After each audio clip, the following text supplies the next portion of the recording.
listening to the Online DJ podcast, where today we're talking about laser safety.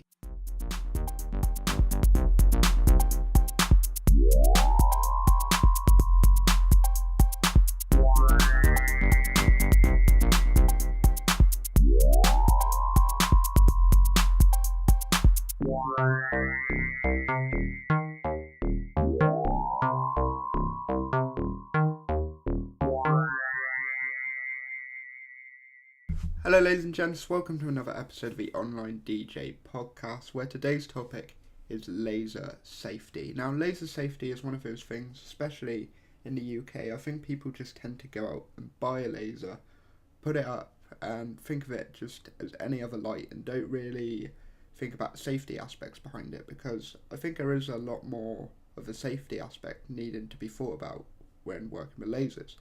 So today we thought we'd concentrate on laser safety, especially on topics like, is there a license? Do we need a license to use certain lasers? Does it have to be mounted at a certain height? Where should we be pointing it? Where should we be mounting it? What's that key for on the back of some of the units?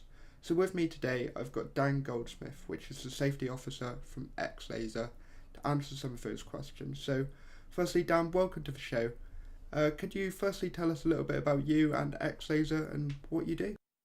Yeah, absolutely. And I really appreciate you having me on. This is a subject that I'm pretty passionate about. I founded X-Laser 8 years ago to try and really reshape the high-powered landscape that existed back then. It was almost impossible to buy a high-powered laser, and even if you could buy one, it took 2 to 3 years to get the license to use it. It was just a terrible situation, and a lot of people were ending up in really big problems without even knowing it, basically committing federal regulatory infractions, just trying to make themselves a laser light show. That's actually how X-Laser started.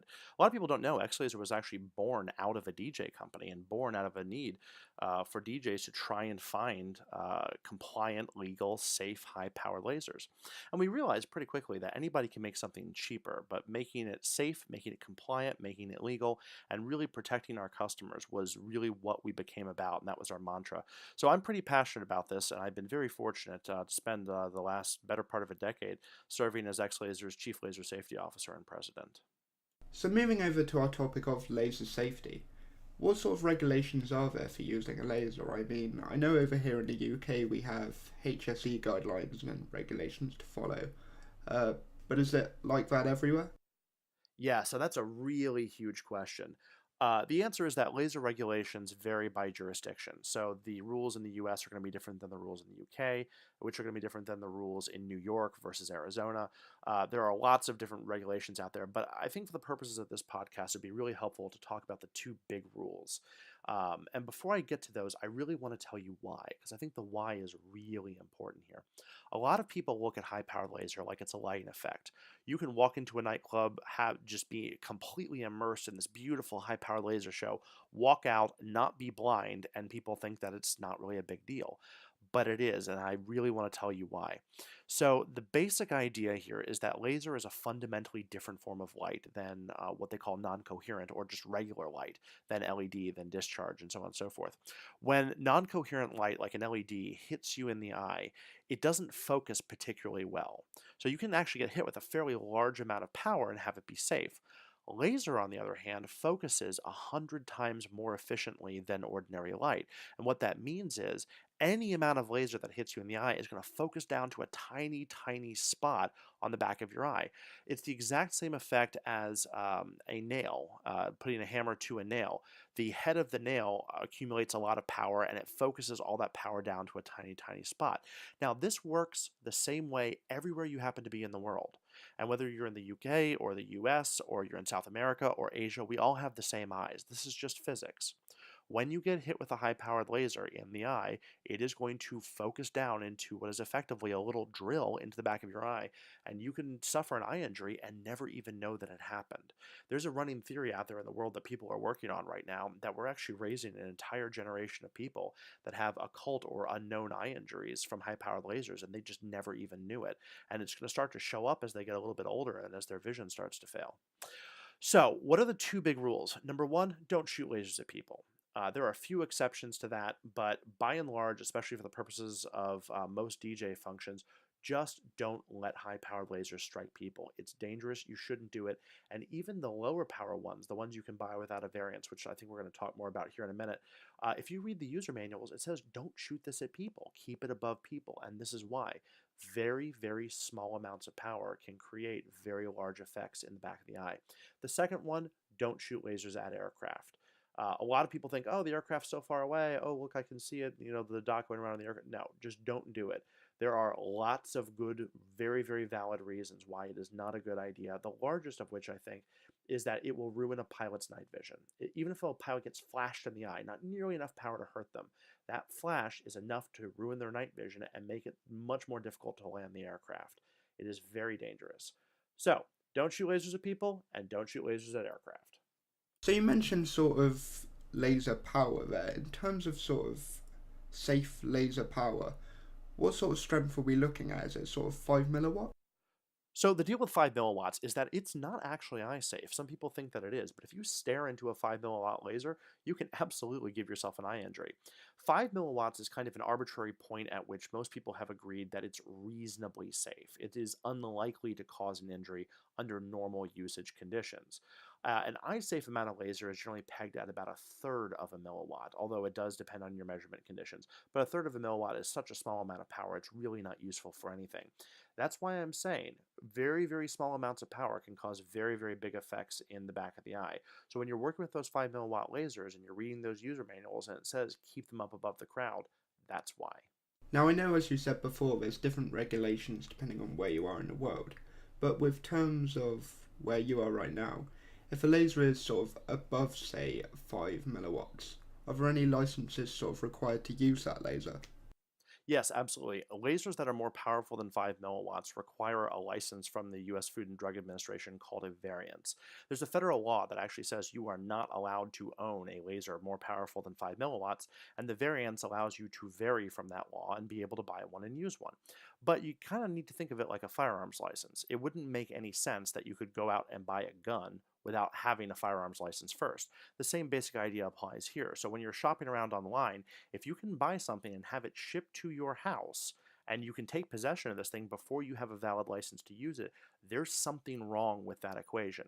Now, there is one exception to this, which is X-Laser's compliance system allows you to take possession of the laser and go through all of the training as you're applying for the license, but you're just not allowed to use it until you actually have that license in place. So in terms of best practice, what is the best way, say, a DJ could mount a laser, and where's the safest place they could sort of aim it? So the best practice for where to focus laser beams is called the 3-meter rule. You want to keep the beams 3 meters above any surface upon which someone can stand. So if you've got a dance floor full of people, you keep them up at about 9.5, 10 feet, something like that.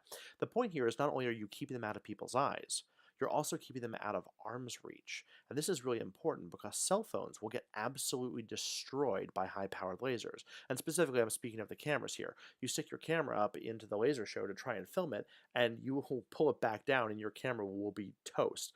That's true of DSLRs too. So you don't want a whole room full of people who have just lost their cell phone cameras. So keeping it out of arm's reach is a really, really good idea, and it's also required by federal law. Where you mount the laser is actually a lot simpler. You can mount the laser wherever you want as long as it makes sense and is safe for that particular situation. It doesn't have to be mounted at 10 feet. You can mount it at 8 feet and angle it up so that those beams reach 3 meters by the time they would vertically intersect the audience. The major idea here for where you mount the laser is that it should be safe for whatever situation you happen to be in, and it should be inaccessible to people who are not supposed to be able to access it. So you wouldn't mount it at 6 feet where people are going to be walking up to take requests and they could walk right in front of the laser and have the laser hit them in the eye. That's no good. So as long as it's safe and as long as people can't access it, those are really the two big things. But you really need to use common sense in whatever situation you find yourself because it could be more complicated than that wherever you happen to be. It could be just that simple. I can't really say because I don't know what situation you're in, but those are the major rules, sort of guidelines to try and live by. Now, on many lasers I've seen, we have this little key on the back of the fixture. It always baffles me why there's a key on the back of the fixture, so could you sort of explain what this key's for? Well, the basic idea with the key switch is to prevent unauthorized access. So if you don't want people to be able to use that laser, you can turn the key off, pull it out, walk away, and in theory at least, they shouldn't be able to use the laser. I think that you'll find that there are some models of laser out there in the world that have a key switch that doesn't actually perform that function. It's just sort of there for show.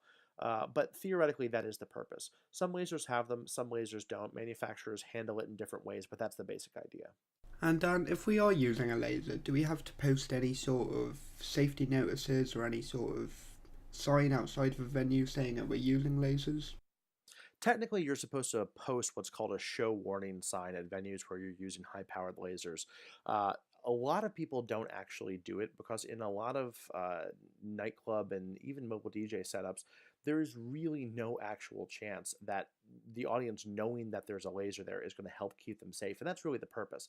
But think about the purpose this way. If you were setting up on a stage that has, the normal stage draperies, you have a bunch of legs, whatever, and you want to keep those beams out at about 10 feet above the audience, and you've got about a 4-foot stage there, you would want to mount that laser at about 6 feet.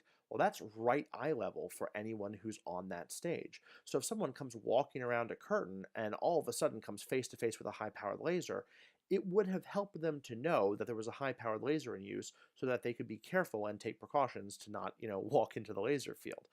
That's really the purpose of the show warning sign. Technically, you are supposed to notify people that a high-power laser is being used at the venue, and just posting that sign at the entrance or whatever is sufficient. But in a lot of cases, it really makes the most sense on a practical level when there's any chance that someone might accidentally contact the laser or walk into the area that the laser is being used. That's really more what it's for.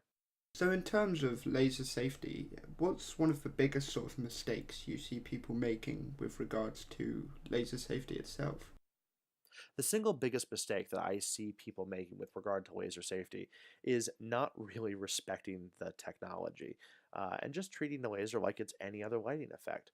Just a couple of quick tips. Number one, you should always be able to turn the laser off. If it's up on a stand, it's way out of people's eyes, and you think everything's cool, but someone comes along and does a soldier boy into your stand and knocks your stand over, and that laser just starts shooting everywhere, or it gets knocked off its focus, or whatever the case may be, you really need to make sure that you have a way of turning that laser off come hell or high water. You got to be able to shut that thing down. The second thing is that you always need to be able to see where all of those beam paths are going. If you don't know where a laser is stopping on something, then you don't know what it's hitting at the end of its path. And if it just keeps going out into the night sky or something, people don't necessarily understand. These are lasers, man. They can travel for miles, way far beyond where you can see, and hit aircraft or whatever the case may be almost at the horizon. So the basic things I always like to tell people about: don't treat it like a lighting effect. It's not. You have to have a little bit of respect for this technology and really spend a bit of time learning how to program it well, understand how the thing functions. Because once you get into a show situation, there's a lot of stuff going on, there are a lot of moving pieces around, and you want to make sure that operating the laser is almost reflexive. You're very, very familiar with it. And so in this particular situation, laser needs to get set up here, needs to get focused here, my beam mask needs to go here, I have this window over here, so I'll tweak it a little bit this way so it doesn't shoot out the window, and I'm good. Doing those things will really improve not only the quality of your shows, but will also improve the safety of your shows as well. So, Dan, in regards to laser safety, do you feel there's any other tips or advice you feel listeners should know about? One of the biggest tips I can give you is also just dead simple. If you don't know, find somebody reputable to ask. If you're looking for an entertainment laser safety officer, let me know. I'll be happy to help you myself or refer you to somebody. Whatever the case may be, you got to have somebody reputable on your team to ask, because mobile DJs run into weird situations all the time. It's an occupational hazard, and you kind of look at it and go, I don't know what to do with this. Having someone that you can trust to ask these kinds of questions will help protect you, protect your shows, protect your audiences, and really enhance your business. Please, please, please, though, the big caveat to this is don't just take the word of the local laser guy. I cannot tell you how many laughs we have gotten over the years being at trade shows, and somebody walks up to us and says, well, my buddy who's got a variance and works with high-powered lasers for the last 20 years said this. That buddy is almost always wrong. It's hilarious and sometimes terrifying. How many people are walking around out there with really bad information? Find somebody reputable, and they will be worth their weight in gold, even if you have to pay a little bit for a consultation. So, Dan, if listeners want to find out more about you laser safety or X-laser, how can they do this? What's the best way to get hold of you and find that information? Yeah, so if folks would like to reach out to me, they can do it to my email, dan@x-laser.com. And that's also the web address for X-Laser, x-laser.com, where you can see the full range of products we have, everything from fairly simple DJ and club sort of starter entry-level systems, all the way up to the larger full-scale production systems. There's a lot of cool stuff on there, and a lot of projects that we posted that you may want to check out that might inspire you, as well as also on our Facebook page. As far as learning more about laser safety, if you're interested in getting more involved in the world of laser in general, I'd really suggest looking at joining ILDA, the International Laser Display Association. You can network with laserists from all over the world. They have a ton of resources, and they also offer a laser safety class specifically designed for entertainment applications. A lot of the laser safety classes that are out there are focused on industrial or commercial applications, but ILDA's class is really focused on the entertainment side of things, and that makes it a lot more useful. Also, this summer, summer of 2016, I myself am going to be launching sort of like a little laser university, teaching people about not just safety issues, but design issues as well. And any of those kinds of classes will really help round out your understanding, give you a much deeper appreciation of a lot of the issues involved and how to design really great shows under a wide variety of circumstances, and also give you a credential that people will understand and respect. Great. So before we let you go, Dan, we usually ask all our guests that come on the Online DJ podcast what is their favourite song. So what's yours?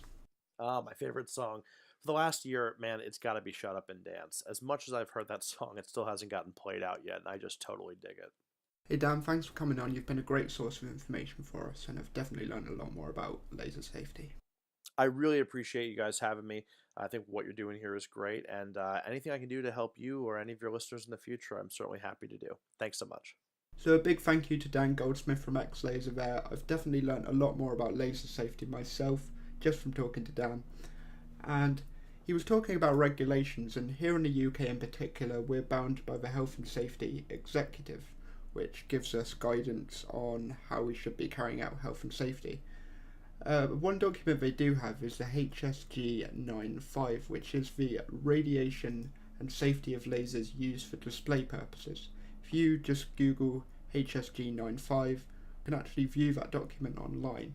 And in terms of the mobile DJ industry, we should be paying particular attention to page 10 and clause 33, which is that section which Dan talked about earlier, which basically says under no circumstances may a laser with an output greater than 5 milliwatts be used where there is less than 3 meters floor to ceiling height. So definitely go check that out. It definitely clears it up in terms of UK regulation and stuff. And depending on where you are in the world, just look up your local regulations and find out what you can and can't do. It's definitely useful to know about laser safety. Other than that, that's all we've got time for today on the Online DJ podcast. If you want to discuss anything we've talked about today on the show, you can go over to our Twitter at Online DJ HQ. You can also find us on Facebook, Online DJ, or you can head over to our website where we have all of our old podcasts. You can find out more information about our podcasts, like where to subscribe to them, etc. You can also find regular articles we post up there, and that's www.onlinedj.co. Other than that, that's all we got time for today, so see ya!